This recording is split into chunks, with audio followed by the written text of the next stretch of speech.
OpenAI, Grok, ChatGPT, the future of artificial intelligence is here. What does that mean for us humans? According to reports, some AI experts like Anthropic CEO Dario Amodei say that white-collar jobs are on the chopping block. Told Axios that unemployment could spike 20% over the next 5 years. In fact, Amazon and JP Morgan are among the businesses already previewing a workforce shrinkage.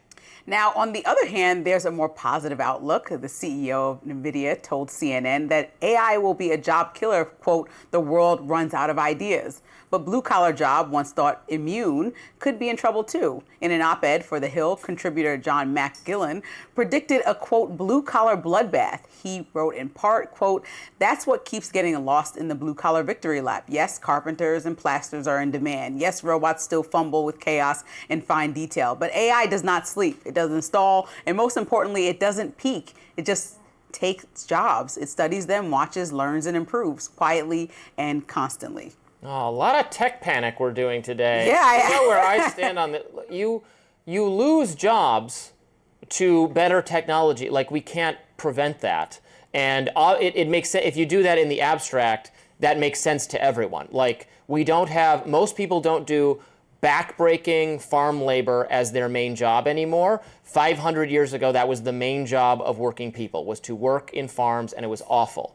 And then, because of technological innovation, fewer people were required to feed the existing population, and so people could take on different jobs, like factory work, which is bad too, but was not as bad as farm labor. That's why they'd rather do it. And then those jobs got replaced by robots doing it, and you get to move on to other things. So new jobs open up, or we get to spend less time working because our lives have been made easier by technology. The history of the discovery of the universe, the reason it's the Dutch and the British that first started looking through telescopes and seriously learning about the heavens, is because their nations, their civilizations had become wealthy enough that you had enough people who didn't have to do backbreaking labor all day to contemplate philosophical questions and, well, what are those things, what are those orbs in the sky?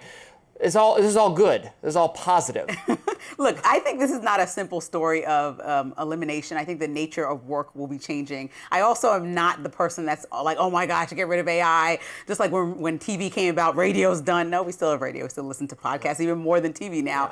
And so I think that there should be an understanding that hopefully a lot of these AI jobs, like the AI at your local grocery store, will take a small job but create a bigger job for people to be, helping organize the grocery store properly or helping manage the grocery store, like more higher level jobs that don't require people to be a cashier or overlook the cashiers. And so there are other jobs, like you said, that are available. But I also think repetitive tasks are good for AI, but nuanced tasks are not. And so human thought and individuals are always going to be needed for that. I like to think that we are so brilliant and individualistic that we cannot be replaced by computer Robby and computer Lindsey. And I think that some jobs require us, I'll be the first to take off my cap, unmic myself, mic up the robot, shake it. But do you want to get paid by the robot? It's too strong. If it's your face and you want to get paid for your likeness and just move on and do something with your day, which is what you're talking about. You have more time. Yeah, so I don't think it's going to eliminate everything. I think that we should use it to our benefit. I was one of the people that when AI first came out, like, oh my God, I'm not doing that. Now it's like helps me avoid spelling errors in emails. Still my thoughts, still my email. Check this for spelling.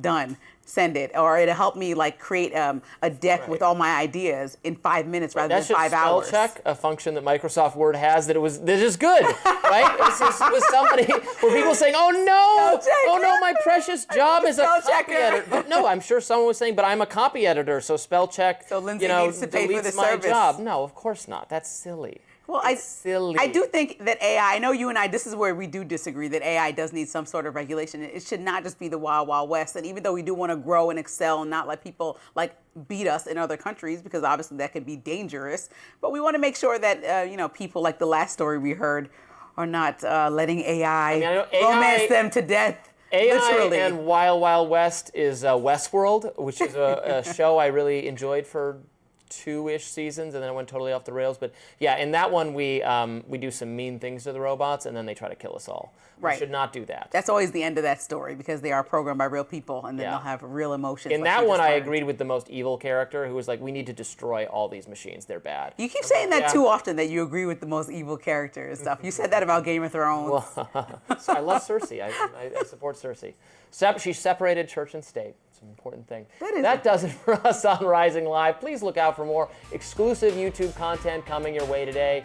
And be sure to like, share, and subscribe to the Hills YouTube channel so you never miss any of our content. And for those of you who like to listen while on the go, we're now available anywhere you listen to podcasts. Hope you have a great holiday. Hope you're enjoying it. Have a burger, grill a hot dog. Cheers. Happy Do whatever Labor Day. compels you, and we'll see you later.